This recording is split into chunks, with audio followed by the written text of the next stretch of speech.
Halo teman-teman, salam sehat selalu untuk kita semua, salam sejahtera. Semoga teman-teman dalam keadaan sehat. Dan kali ini saya coba untuk bergeser dulu, ya, melihat atau mereview pertandingan yang berlangsung di babak semifinal Liga Champions atau UCL yang dimainkan pada dini hari di antara Real Madrid menghadapi Bayern Munchen yang dimainkan di Stadion Santiago Bernabeu. Laga yang berjalan begitu menarik, jual beli serangan sepanjang pertandingan. Ada drama-drama yang sempat terjadi, gol anulir dari VAR, dan kemudian di penghujung laga, bagaimana Los Blancos akhirnya bersorak gembira ketika mereka mampu mengalahkan Bayern Munchen dengan 2-1. Sempat tertinggal lewat gol Alphonso Davies di menit 68. Tapi kemudian mereka berjuang dengan mental baja, mental yang luar biasa. 4 menit mereka mampu membalikan keadaan di penghujung laga ketika Ancelotti memasukkan pemain mereka yaitu Joselu menggantikan Valverde di babak kedua, dan Joselu hanya perlu 9 menit karena dia masuk di menit 81 dan dia mencetak gol penyama di menit 88, dan di injury time 90+1 kembali Joselu menggetarkan gawang Manuel Neuer.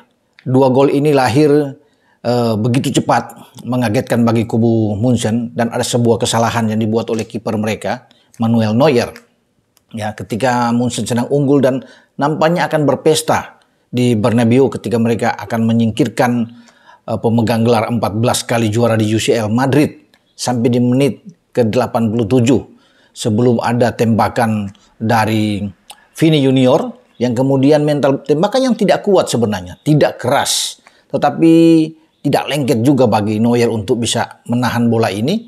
Bola lepas dari tangkapan dia dan ini blunder besar dibuat Manuel Neuer dan akhirnya disambar oleh Joselu. Gol ini yang membakar semangat bagi pasukan Carlo Ancelotti untuk terus bisa menekan, untuk bisa memenangkan pertandingan. Mereka tidak perlu melalui perpanjangan waktu apalagi adu penalti. Dan akhirnya Joselu memanfaatkan satu umpan dari Rudiger di menit 90+1 untuk membawa Madrid memenangkan laga. Gol ini di penghujung sempat coba ya untuk ditinjau lagi oleh VAR, ada posisi offside kah di sana atau tidak, atau ada pelanggaran kah sebelumnya yang terjadi. Tapi setelah menunggu dengan berdebar-debar, lompatan kegembiraan dari pendukung Madrid, para ofisial, pemain cadangan yang keluar dari bench bersorak ketika wasit asal Polandia, Szymon Marciniak, ya, mengesahkan setelah melihat di VAR bahwa gol Joselu masuk, ya, tidak dianulir ini, dan mereka memenangkan laga yang dramatis di Bernabeu mengalahkan Bayern Munchen. Kubu Bayern Munchen tertunduk lesu, terdiam, bahkan di menit-menit akhir itu mereka sempat memprotes karena ada mungkin sebuah kesempatan bagi mereka untuk bisa membalas keadaan. Itu diprotes besar oleh Matthijs de Ligt. Juga Eric Dier memprotes kepada wasit, tapi akhirnya peluit panjang sudah berbunyi. Thomas Tuchel juga tidak bisa berbuat banyak, ya, dalam ya melihat bahwa ini sebenarnya mereka agak dirugikan, tapi itulah sepak bola, ya, yang harus dijalankan, harus ada menang dan kalah. Bagi Madrid, ya, terutama Ancelotti, dia melakukan suatu boleh dikatakan perjudian, ya, ketika timnya ketinggalan lewat gol yang cantik dibuat oleh Alphonso Davies, dia menggantikan langsung 5 pemain sekaligus. Menarik termasuk Valverde yang digantikan oleh Joselu yang menjadi pahlawan. Jude Bellingham, Toni Kroos semua ditarik, Tchouaméni semua ditarik keluar, ya. Dan di sana hanya meninggalkan Vini yang tampil dari babak pertama dan luar biasa. Modric juga ikut masuk, ya. Dia bermain cukup baik untuk mengisi posisi tengah. Dan akhirnya Madrid mendapatkan hasil yang positif. Bagi Manuel Neuer yang membuat kesalahan blunder besar dalam pertandingan ini, sangat disayangkan. Satu kesalahan itu harus dibayar mahal oleh Neuer. Karena sepanjang laga Neuer tampil luar biasa, menyelamatkan beberapa peluang bagi Madrid untuk bisa menjadikan gol. Tapi semua digagalkan oleh Manuel Neuer.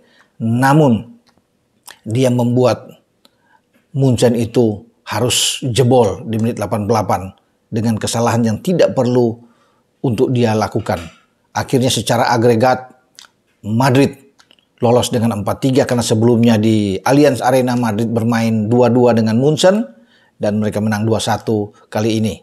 Loloslah Madrid ke final pada tanggal 2 Juni yang akan datang di Wembley Stadium. Mereka akan bertarung dengan wakil Jerman lainnya, Borussia Dortmund. Karena Dortmund lolos sehari sebelumnya mengalahkan PSG dalam 2 laga. Mereka menang di kandang mereka dan kemudian di PSG. Dan gol mereka di kandang PSG dibuat oleh pemain belakang Mats Hummel di menit ke-50. Membawa tim asuhan Edin Terzic lolos ke final. Jadi ini mereka terakhir ke final itu pada 2013 ketika menghadapi Bayern Munchen di Wembley juga. Ya, hampir saja momen ini terulang lagi. Kalau Bayern mampu mengalahkan Madrid, maka mereka akan menuju ke Wembley untuk bertarung lagi dengan Dortmund. Di sanalah Jurgen Klopp memimpin Dortmund dan kalah dari Munchen.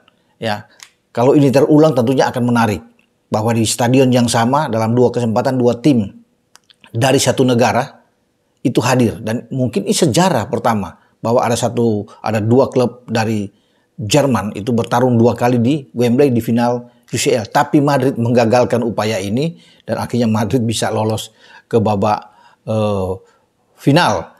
Dan ini merupakan upaya ke-18 Madrid lolos ke final. Karena sebelumnya 17 kali Madrid lolos ke final di UCL. 14 kali mereka juara. 3 kali mereka menjadi runner up. Kalau nggak salah runner up mereka itu di 62, tahun 62, tahun 64, dan terakhir 81.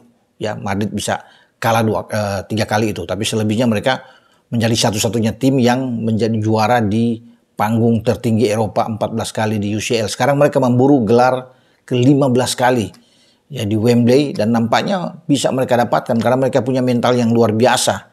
Ya, bisa saja juga mereka digagalkan upaya mereka dan Dortmund bisa membuat kejutan besar setelah Dortmund mengalahkan PSG dalam 2 pertandingan dengan 2 kemenangan mereka bukan tidak mungkin bisa mengalahkan Madrid. Mereka tampil tentunya akan tanpa beban, nothing tulus menghadapi dan ini akan menjadi modal kuat buat mereka untuk bisa mengalahkan Madrid karena terakhir kali mereka juara Dortmund ini pernah juara di Liga Champions ya, kalau nggak salah tahun 97. Mereka bisa mengalahkan Juventus saat itu dan mereka tampil sebagai juara. Sebelum terakhir kali mereka itu duel dengan Munchen 2013 dan sekarang di 2024 mereka kembali ke babak final. Pasti Madrid akan diunggulkan tentunya dan bagi Dortmund ini menjadi underdog dalam final. Nanti wajar lah kalau Madrid ini diunggulkan karena reputasi mereka yang luar biasa. Mereka juga sekarang sudah diambang untuk bisa menjadi juara di La Liga dan sekarang mereka fokus untuk Liga Champions. Dalam pertandingan menghadapi Munchen, kalau melihat dari statistik dari semua aspek, tim asuhan Don Carlo ini tuh melepaskan 19 tembakan, 7 diantaranya on target dan memang unggul dalam ball position.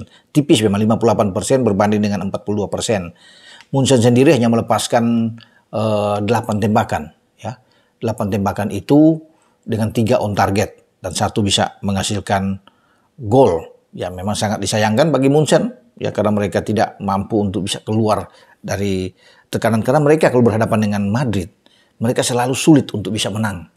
Ya karena Madrid selalu bisa mengalahkan mereka ya. Tapi kalau mereka ketemu dengan Barca, ini musuh bebuyutan dari Madrid dalam pertandingan di La Liga untuk apa yang kita kenal dengan El Clasico, selalu Munchen tuh bisa menang ya melawan Barca bahkan dengan skor-skor telak. Barca dalam beberapa edisi terakhir di Champions League selalu tumbang dari Bayern Munchen. Tapi kalau Munchen ketemu dengan Madrid itu sudah seperti kalah duluan karena mereka sulit untuk bisa mengalahkan Madrid ini. Dan itu terjadi pada dini hari ketika bagaimana pasukan Thomas Tuchel itu harus kalah secara menyakitkan ketika mereka sudah diambang kemenangan dan hanya 4 menit Joselu masuk ya di menit 81 kemudian bisa mencetak gol di menit 88 dan menit 90+1 menamatkan perjuangan mimpi dari Munchen untuk bisa melaju ke final.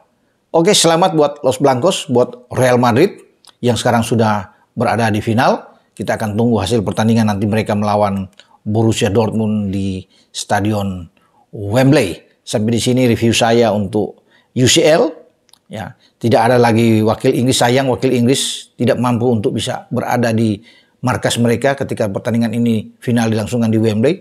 Ada juara bertahan sebenarnya, Manchester City tapi disingkirkan oleh Real Madrid. Ini grup Madrid ini keras memang. Setelah mereka menghantam juara bertahan City, kemudian mereka harus berhadapan dengan Bayern Munchen ya untuk menuju ke final. Wakil Inggris lainnya Arsenal sebenarnya punya kesempatan tapi mereka gagal untuk menghadang Munchen dan mereka kalah sehingga tidak ada satupun wakil Inggris yang bisa berbicara untuk melaju sampai ke babak final ketika Wembley sebagai tuan rumah untuk final ini menjadi penyelenggara dan Inggris tidak bisa meneruskan ya tren positif dengan menghadirkan wakil-wakil mereka. Oke, sampai di sini dengan Bung Ropan. Ciao.